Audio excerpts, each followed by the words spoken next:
back student to another video of biological classification. আমরা এই চ্যাপ্টারটা যখন শুরু করেছিলাম শিখেছিলাম ক্লাসিফিকেশন করার জন্য কি কি ক্যারেক্টারিস্টিক্স রেসপন্সিবল। সাথে আমরা এটাও শিখে গেছি যে ক্যারেক্টারিস্টিক্স এর উপর ডিপেন্ড করে তুমি কত ভাগে ক্লাসিফাই করতে পারছো। আর সেখান থেকেই আমরা শুরু করেছিলাম দ্য ফার্স্ট ক্লাসিফিকেশনের আন্ডারে কিংডম মোনেরা। এই কিংডম মোনেরাতে আমরা ইউ ব্যাকটেরিয়াকে নিয়ে ডিসকাস করছিলাম। শিখে গেছিলাম ইউ ব্যাকটেরিয়া সেল ওয়ালের ক্যারেক্টারিস্টিক্স। এখানে আমরা যা পড়বো সেটা হচ্ছে মোড অফ নিউট্রিশন। জানো, আমি যখন এই ব্যাকটেরিয়ার মোড অফ নিউট্রিশনের কথা বলছি তুমি বলবে দে আর অটোট্রফিক। আর অটোট্রফিক মানে আমরা তো তা জানি না। অটোট্রফিক মানে হচ্ছে যারা নিজের খাবার নিজে সিনথেসাইজ করতে পারে। আচ্ছা ধরো এটা তো আমরা জানি অটোট্রফ মানে কি। তোমাকে যদি বলি একটা ব্যাকটেরিয়া প্লান্টের চেয়ে অনেকটা বেশি অ্যাডভান্সড, তুমি বলবে এ আবার কি বলছে ম্যাম। হ্যাঁ গো, অ্যাডভান্সড কেন জানো? কারণ গাছ যখনই কনসিডার করো ওরা তো ফটোসিনথেসাইজ করতে পারে, মানে লাইটের প্রেজেন্সে নিজের খাবার বানায়। এই ব্যাকটেরিয়াগুলোর এত স্পেশাল ফিচার্স আছে যে ওরা লাইটের প্রেজেন্সে বানাতেও পারে, ইভেন এরা নর্মাল কেমিক্যালের প্রেজেন্সে বানাতে পারে। তাই তুমি কি বলবে, আমার এই অটোট্রফিক ব্যাকটেরিয়াকে আমি দুটো ভাগে ভাগ করব। তারা কে কে চলো দেখে নি। অটোট্রফিক ব্যাকটেরিয়াকে কিভাবে ভাগ করা যায়। অটোট্রফিক ব্যাকটেরিয়া দুটো টাইপের হয়, একটা ফটোসিনথেটিক ব্যাকটেরিয়া ঠিক যেমন তুমি ছবিতে দেখছো, আবার আরেকজন হয় কেমোসিনথেটিক ব্যাকটেরিয়া যেমন আমরা এই ছবিটাতে দেখতে পাচ্ছি। দেখো কি ফিচার্স এর ডিফারেন্স। ফিচার্স এর ডিফারেন্স যদি তুমি বেসিক ওয়েতে বলো, ফটোসিনথেটিক যারা করতে পারছে গ্রিন ইন কালার হয়, আর যারা কেমোসিনথেসাইজ করতে পারছে তারা নন গ্রিন ইন কালার হয়। এইটা হচ্ছে আমার বেসিক ডিফারেন্স। এই ডিফারেন্সটাই কি শুধু থাকবে, মানে সব ব্যাকটেরিয়ায় অটোট্রফিক হবে? না তো, নিশ্চয়ই না। দেখো এমনও কিছু ব্যাকটেরিয়া আছে যারা হেটারোট্রফিক। আর হেটারোট্রফিক মানে সেটাও তো আমরা জানি না, যারা নিজের খাবার নিজে বানাতে পারবে না কিন্তু অন্য অর্গানিজমের ওপর সুন্দরভাবে ডিপেন্ড করবে। আর এই ডিপেন্ডেন্সটা ক্যান বি ইভেন প্যারাসাইটিক। আর প্যারাসাইটিক মানে যে অন্য অর্গানিজমের যার উপর ডিপেন্ডেন্ট তাকে হার্ম কজ করবে। ক্লিয়ার? চলো তাহলে এইটা যদি আমরা বুঝি তাহলে এবার জানতে হবে এই হেটারোট্রফিক ব্যাপারটা কি শুধু কি খাবে ওরা, যার উপর ডিপেন্ড করলো না হয় বুঝলাম, খাবেটা কি চলো দেখে নি। হেটারোট্রফিকের ক্ষেত্রে আরেকটা টাইপ হচ্ছে স্যাপ্রোফাইটিক। কাকে বলবে? স্যাপ্রোফাইটিক হচ্ছে সেই ব্যাকটেরিয়াগুলো যারা ডেড অর্গানিক ম্যাটার খেয়ে বেঁচে থাকে। আর এক্স্যাক্টলি তাই এই ব্যাকটেরিয়াগুলো যারা ডেড অর্গানিক ব্যাকটেরিয়া ম্যাটার খেয়ে বেঁচে থাকতে পারে তুমি তাকে রেফার করবে অ্যাজ স্যাপ্রোফাইটিক ব্যাকটেরিয়া। এই যে ফিচার্সটা পড়লাম তোমার মনে আসতে পারে এই যে আমি এত কিছু স্যাপ্রোফাইটিক বা নিউট্রিশনের ব্যাপারে জানছি, শুধু এরাই? আর কোনো ব্যাকটেরিয়া নেই? আছে তো। এবার আমরা যাকে নিয়ে পড়বো সে হচ্ছে সায়ানোব্যাকটেরিয়া। তুমি জানো কারা?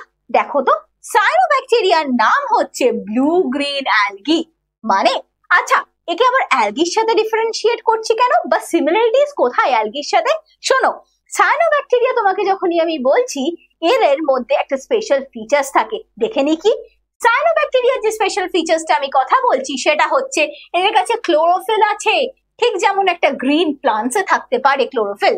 সাথে এর একটা স্পেশাল ফিচার্স হচ্ছে গাছ যেভাবে ফটোসিনথেসাইজ করতে পারে এই সায়ানোব্যাকটেরিয়াও এক্স্যাক্টলি সেম ভাবেই ফটোসিনথেসাইজ করতে পারবে। তখন যদি এটা বলে দিই ফটোসিনথেসাইজ করতে পারবে, তোমার মনে কোয়েশ্চেন আসবে যে গাছের কাছে তো না হয় ক্লোরোপ্লাস্ট আছে, এর কাছে কি আছে? ক্লোরোফিলটা আছে কোথায়? Do they have chloroplast? কেন কোয়েশ্চেনটা আসবে আমাদের মনে আছে তো? আচ্ছা আমরা তো জানি। আর শোনো যারা জানো না তাদের জন্য বলি, এই যে আমরা পড়ছি মোনেরা, মোনেরাতে শুধুমাত্র প্রোক্যারিওটিক অর্গানিজম থাকে। প্রোক্যারিওটিক অর্গানিজমে কিন্তু সব অর্গানেলিস থাকে না। তাই আমার মনে এই কোয়েশ্চেনটা আসতেই পারে যে এদের যদি অর্গানেলিস না থাকে ক্লোরোপ্লাস্ট ব্যাপারটা কই? তাহলে কিভাবে ক্লোরোফিলটা রেখে দিয়েছে? ক্লোরোফিল আছে কোথায় জানবো না? চলো দেখে নি ক্লোরোফিলটা থাকে কোথায়। ক্লোরোফিল ব্যাপারটা এই সায়ানোব্যাকটেরিয়ার কাছে কিন্তু ইউনিসেলুলার। এরা কলোনিয়াল ফর্মে থাকতে পারে, ফিলামেন্টে থাকতে পারে, আবার তুমি বলতে পারো জলে থাকে বা টেরেস্ট্রিয়াল কন্ডিশনেও থাকতে পারে। ঠিক যেমন আমরা এই ছবিতে দেখতে পাচ্ছি the different type of cyanobacteria. যেমন আমরা ক্লোরোফিলের কথা বলছিলাম, তাহলে ক্লোরোফিল ব্যাপারটা কোথায় আছে জানো? কিছু কিছু ব্যাকটেরিয়া যদি তুমি একদম প্রিমিটিভ স্টেজেসে যাও তাহলে ওরা ফটোসিনথেসাইজ করতো, কিন্তু এই ফটোসিনথেসাইজটা আবার অক্সিজেনের প্রেজেন্সে। মানে আমরা কি জানি, আমরা শিখেছিলাম যে ফটোসিনথেসাইজ করতে গেলে ওকে CO2 নিতে হবে, তারপর সেখান থেকে নাকি অক্সিজেন বের করবে। না, এখানে বলা হচ্ছে ওরা অক্সিজেনিক ফটোসিনথেসাইজ করে, আর এই অক্সিজেনিক ফটোসিনথেসাইজ করার জন্য সেখানে আমার গল্পটা ক্লোরোফিল আর ক্লোরোপ্লাস্ট। চলো দেখে নি, খুব ইন্টারেস্টিং জায়গা। আমরা বলছি সায়ানোব্যাকটেরিয়ার মাঝে প্রোটোপ্লাজমটা দুটো ভাবে ডিফারেন্সিয়েট করা।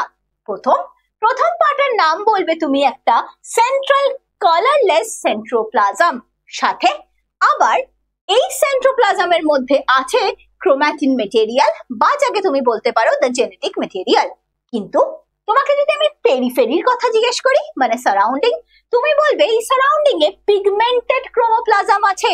পেলে তার মানে ওদের না হয় ক্লোরোপ্লাস্ট নেই, কিন্তু যা আছে সেটা হচ্ছে ক্রোমোপ্লাজম, আর এই ক্রোমোপ্লাজম দিয়েই এরা খুব ইজিলি ফটোসিনথেসাইজ করতে পারে। এই যে ফিচার্সটা আমরা শিখলাম ফটোসিনথেসাইজ করার, সেখান থেকে আরেকটা ফিচার্স লাগবে। কি ফিচার্স বলো তো? এই যে একটু আগে লেখা দেখলাম না, এরা কলোনি ফর্ম করে থাকতে পারে বা এরা ফিলামেন্ট ফর্মে থাকে।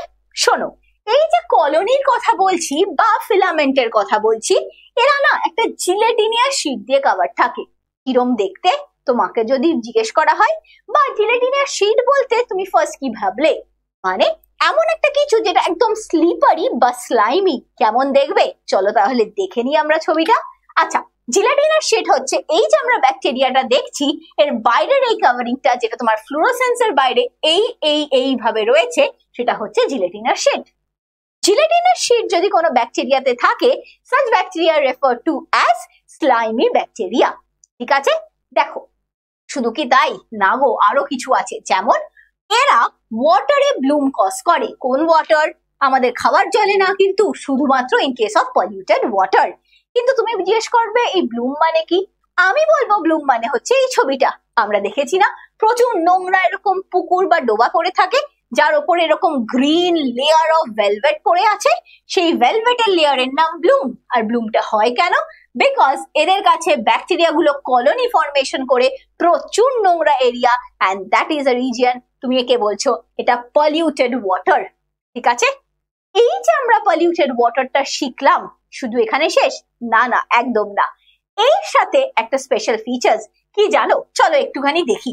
আচ্ছা, তোমাকে যদি আমি জিজ্ঞেস করি, তুমি যে জিওগ্রাফিতে পড়েছিলে রেড সি বা ব্ল্যাক সি, এই লাল কালো সাদা সবুজ নীল হলুদ যাই হোক না কেন, রংটা দেয় কে? এই রংটার জন্য নাকি আবার ব্যাকটেরিয়া রেসপন্সিবল। ভাবতে পারছো, যাকে তুমি চোখেও দেখতে পারো না সে কত কিছু করে। তার মানে আমরা যে রেড সি এর কথা বলছি, রেড সি এর যে লাল রংটা হয় ডিউ টু দ্য ব্যাকটেরিয়া যার নাম ট্রাইকোডেসমিয়াম এরিথ্রিয়াম। এই ব্যাকটেরিয়াটা যদি প্রেজেন্ট থাকে, ঠিক এই পার্টিকুলার যেমন জলের রংটা এই পার্টিকুলার পোর্শনে আমরা লাল দেখতে পাচ্ছি, পুরো এই ব্যাপারটা রেডিশ লাগছে। কেন হয়? ডিউ টু দিস ব্যাকটেরিয়া, যে সিতে রেড কালার ইম্পার্ট করার জন্য রেসপন্সিবল। হলো এই যে জিনিসটা আমরা শিখলাম। সাথে দেখো আরেকটা গল্প আছে। কি গল্পটা জানো? গল্পটা হচ্ছে এরা তো শুধু খাবে না, রিপ্রোডাকশনও করবে। রিপ্রোডাকশন বলতে প্রথম যে রিপ্রোডাকশনের কথা বলছি সেটা হচ্ছে, আচ্ছা রিপ্রোডাকশন না হয় করবে, তোমাকে যদি আমি একটা অন্য টপিকে আগে বলি, দেখো এই ব্যাকটেরিয়া গুলো, কিছু কিছু ব্যাকটেরিয়া আছে যারা বেশ ভালো ব্যাকটেরিয়া। কেন ভালো বলছি এদেরকে? ভালো বলার কারণ হচ্ছে এই কিছু মেম্বার্স অফ সায়ানোব্যাকটেরিয়া যেমন ওশানকে লাল রঙের করে, ঠিক তেমন এরা নাইট্রোজেনও ফিক্স করতে পারে। কিন্তু নাইট্রোজেন ফিক্স করার জন্য ওদের একটা স্পেশাল স্ট্রাকচার দরকার যার নাম হেটেরোসিস্ট, আর এই স্ট্রাকচারটা ওদের নাইট্রোজেন ফিক্স করতে হেল্প করবে। তুমি এবার আমায় জিজ্ঞেস করবে, ম্যাম এই নাইট্রোজেন ফিক্সেশন হবে কোথায়, কোন ব্যাকটেরিয়া করবে? আমি বলবো নাইট্রোজেন ফিক্সেশন দুটো ব্যাকটেরিয়া করে। তারা কারা? তারা হচ্ছে 1 নম্বর নস্টক, সেকেন্ড জন যারা নাইট্রোজেন ফিক্সেশন করে সেটা হচ্ছে অ্যানাবেনা। ঠিক তাই। আর এই দেখো স্ট্রাকচারটা যেটাকে গোল দিয়ে এরকম অ্যারো করা, সেই স্ট্রাকচারটার ব্যাপারেই আমরা পড়ছিলাম, সেটা হচ্ছে হেটেরোসিস। চলো একটু ভালো করে বুঝে নিই। এই যে হেটেরোসিস্টের কথা বলেছিলাম, সাথে আরেকটা জিনিস দেখবো আমরা, সেটা হচ্ছে এই অ্যাসেক্সুয়াল রিপ্রোডাকশনের সময় হেটেরোসিস কি কাজ ছিল? সায়ানোব্যাকটেরিয়ায় থাকে, কি করে? নাইট্রোজেন ফিক্স করে। ঠিক বলেছো। সাথে এই সায়ানোব্যাকটেরিয়া গুলো যখন সেক্সুয়ালি না অ্যাসেক্সুয়ালি রিপ্রোডিউস করবে, ওদের মধ্যে একটা স্পেশালাইজ স্ট্রাকচার তৈরি হবে। আর স্ট্রাকচারের নাম তুমি বলবে হর্মোগোনিয়া বা আমি বলবো থিক ওয়ালড অ্যাকিনেটস। এবার তুমি বলবে ম্যাম এই যে অদ্ভুত একটা উচ্চারণ বলে দিলে দেখতে কেমন তাকে, দেখো দেখে নি। আমরা এই অ্যাকিনেটস এর কথা যখনই বলছি, অ্যাকিনেটস কে দেখতে কেমন, দেখো অ্যাকিনেটস এর একটা স্পেশাল ফিচার, সেটা হচ্ছে এই যে জায়গাটা এটা গোল করে দেখানো। কিভাবে বুঝবে, দেখো এই যে পার্টিকুলার জায়গাটা দেখছি, এই মাঝের গোলটা হচ্ছে তোমার হেটেরোসিস্ট, যারা নাইট্রোজেন ফিক্সেশনে হেল্প করে। কিন্তু তোমাকে যদি আমি সাইডের এই দুটো বড় বড় স্ট্রাকচার বলি, তুমি বলবে অ্যাকিনেটস। ঠিক তাই, যারা অ্যাসেক্সুয়াল রিপ্রোডাকশনে হেল্প করে। আবার একটা গল্প, কি গল্পটা, ব্যাকটেরিয়াগুলোকে যেমন এরকম অদ্ভুত একটা স্ট্রাকচারে নিজেকে চেঞ্জ করে ফেলে যখন ভেজিটেটিভ বা রিপ্রোডাক্টিভ ফেজ হচ্ছে, তুমি বলবে তখন না এদের ফ্ল্যাজেলাটা অদ্ভুত ভাবে ভ্যানিশ হয়ে যায়, কে জানে কোথায় যায়। কিন্তু রিপ্রোডাক্টিভ ফেজে সেটা তুমি ভেজিটেটিভ বলছো, তখন সেখানে কোনো ফ্ল্যাজেলা থাকে না। বুঝলাম, দেখো এই যে ফ্ল্যাজেলার জিনিসটা পড়লাম, সেখান থেকে একটা সুন্দর গল্প আসে। কি, আমরা শিখেছিলাম ফটোসিনথেটিক অটোট্রোফ, আমরা কেমোসিনথেটিক নিয়ে এখন তো কথা বলিনি। চলো এবার তাহলে আমরা পড়বো কেমোসিনথেটিক অটোট্রফিক ব্যাকটেরিয়া। দেখে নি কি তারা। আচ্ছা, এরা এমন একটা জিনিস যেখানে খুব একটা বিশাল ইম্পর্টেন্ট ফিচার্স, কি জানো, এদের না ইম্পর্টেন্ট ফিচার্সটা হচ্ছে এরা অক্সিডাইজ করতে পারে। কাকে অক্সিডাইজ করবে তুমি জিজ্ঞেস করবে, আমি বলবো ইনঅর্গানিক সাবস্টেন্স কে। কোন ইনঅর্গানিক সাবস্টেন্স, আমি বলবো nitrates, nitrites as well as ammonia. এই তিনটে জিনিসকে ওরা অক্সিডাইজ করবে আর করে এনার্জি রিলিজ করবে in the form of ATP. সাথে কি করবে তুমি জানো, এই যে প্রোডাকশন হচ্ছে বা এই যে আমার ইনঅর্গানিক সাবস্টেন্স গুলোকে অক্সিডাইজ করছে, এটা নেচারের জন্য বিশাল ইম্পর্টেন্ট। ওয়াই? বিকজ, দেখো কি লেখা, বিকজ এই জিনিসটা recycling of nutrients A help করে, নাইট্রোজেন, ফসফরাস, আয়রন, সালফার। তার মানে এই ব্যাকটেরিয়া গুলো যে শুধু নিজেদের উপকার করছে তা না, আমাদের নেচারেরও উপকার করছে by recycling the different nutrients যারা নেচারে প্রেজেন্ট আছে। হয়ে গেছে, বুঝলাম আমরা।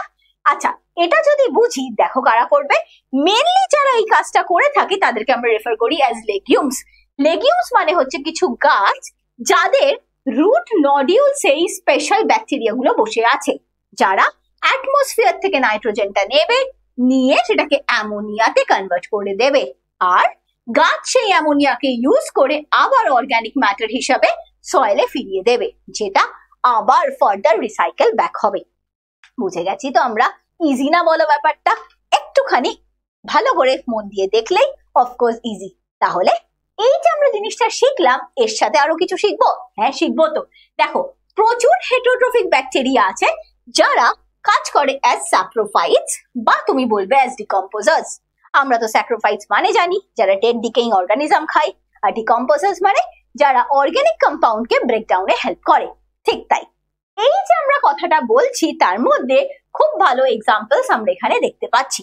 দেখো কি লেখা, এর কাজ কি, এই ব্যাকটেরিয়া গুলো যারা হেটেরোট্রফিক তাদের একটা সিম্পল কাজ আমাদের হেল্প করা, মানে হিউম্যান বিংস কে হেল্প করবে। তুমি জিজ্ঞেস করবে কিভাবে, আমি বলবো হিউম্যান বিংস কে হেল্প করে প্রথম দই বানিয়ে দুধ থেকে, তারপর আমি কি বলবো, তারপর আমি বলবো এদের নেক্সট কাজ অ্যান্টিবায়োটিক্স বানানো, এটা আরেকটা বিশাল ইম্পর্টেন্ট কাজ।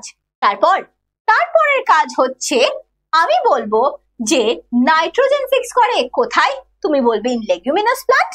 আরো কিছু কি করে, অবশ্যই করে। এই যে জিনিসটা আমরা শিখলাম, এই ক্ষেত্রে এর আরো কিছু কাজ আছে, দেখো আমরা দেখে নিই। দেখো এবার নাইট্রোজেন ফিক্স করছে, দই বানাচ্ছে, সবই তো না হয় মানুষের ভালো করছে। আমরা তো এটাও জানি গো, কিছু কিছু ব্যাকটেরিয়াল ডিসঅর্ডার হয় না, মানে কোন কোন ব্যাকটেরিয়া যেমন আমার ইউজফুল ব্যাকটেরিয়া হিসেবে তুমি ক্লাসিফাই করবে, ঠিক তেমন কিছু ব্যাকটেরিয়াকে আমরা প্যাথোজেন বা হার্মফুল ব্যাকটেরিয়া হিসেবেও ডাকবো। তারা কে, ব্যাকটেরিয়া ইজ প্যাথোজেন। চলো দেখে নি, ব্যাকটেরিয়া ইজ প্যাথোজেন যখনই আমি বলছি, তুমি বলবে এরা ড্যামেজ করে কাকে, হিউম্যান বিংস এর ক্রপ কে, ফার্ম অ্যানিমালস কে, অ্যাজ ওয়েল অ্যাজ পেটস এর। কিভাবে করবে, দেখো প্রচুর ডিজিজ কজ করে, যেমন প্রথম ডিজিজ আমি বলবো কলেরা, তারপরে আমি ডিজিজ বলবো টাইফয়েড কজ করে ব্যাকটেরিয়া। নেক্সট আমরা যেটা বলবো সেটা হচ্ছে কোন ডিসঅর্ডার, নেক্সট ডিসঅর্ডার টিটেনাস। এই পার্টিকুলার ডিসঅর্ডারটাও কিন্তু ব্যাকটেরিয়া থ্রুতেই কজ হয়। আর সাথে কিছু করে? অবশ্যই করে। দেখো, এরপরে একটা করে, সেটা হচ্ছে তোমার সিট্রাস ক্যাঙ্কার। এই ডিসঅর্ডারটাও কিন্তু একটা ব্যাকটেরিয়া রেসপন্সিবল কজ করার জন্য। দেখো, আমরা যেমন এইগুলো পড়ছিলাম অ্যানিমালস এর ক্ষেত্রে, এইটা কিন্তু গাছের পাতাকে এফেক্ট করছে। মানে আমরা যেমন শিখেছিলাম হিউম্যান বিংস কে এফেক্ট করবে, সাথে এরা রেসপন্সিবল গাছকেও এফেক্ট করার জন্য। ঠিক আছে, সাথে আরো কিছু করবে? অবশ্যই কিছু তো করে। কিন্তু আমরা এবার যেটা পড়বো সেটা হচ্ছে কেমোসিনথেটিক অটোট্রফিক ব্যাকটেরিয়া রিপ্রোডাকশন কি করে করে। আর ঠিক তাই, আমরা এতক্ষণ মোড অফ নিউট্রিশন নিয়ে কথা বলেছি, ইউজফুলনেস অফ ব্যাকটেরিয়া নিয়ে কথা বলেছি, কিভাবে প্যাথোজেন হিসাবে এরা কাজ করে। আর আমরা নেক্সট ভিডিওতে আবার ফিরে আসছি উইথ আ নিউ টপিক, যেটা কি reproduction in bacteria. Till then, thank you, take care. আবার আমাদের দেখা হচ্ছে নেক্সট ভিডিওতে। হ্যালো স্টুডেন্টস, আমাদের ভিডিও তোমাদের কেমন লাগছে তা কিন্তু অবশ্যই কমেন্ট সেকশনে জানিও। আর হ্যাঁ, ড্রিমস এডুকেশন সেন্টারের ফেসবুক পেজ এবং YouTube channel like, follow and subscribe করতে ভুলো না, কিন্তু লিংক ডেসক্রিপশন বক্সে নিচে দেওয়া আছে। আর তোমরা যদি আমাদের ড্রিমস এডুকেশন সেন্টারের অনলাইন ক্লাস রেগুলার ওয়াইজ করতে চাও, তাহলে ভিজিট করো আমাদের ওয়েবসাইট www.dreamsonlineclass.in।